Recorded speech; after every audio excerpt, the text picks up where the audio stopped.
Hi guys! So in this video, I will teach you how to add voice effects on TikTok.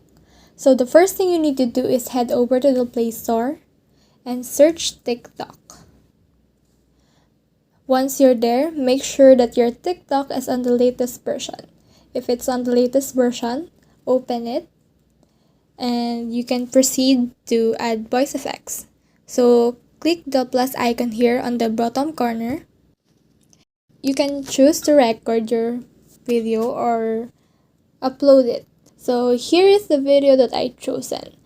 So you can click this noise reducer to reduce noise, but if you want to add voice effects, you can go to audio editing. In audio editing, you can see here a lot of options of voice effects.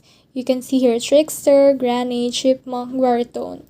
Select one of those and then choose the duration that you want to apply it with, and then click on save. Now that you're done, you can post your video now, and that's it. So I hope you learned a lot from today. This has been How to Search. Make sure to like and subscribe if you love this kind of content and follow for more.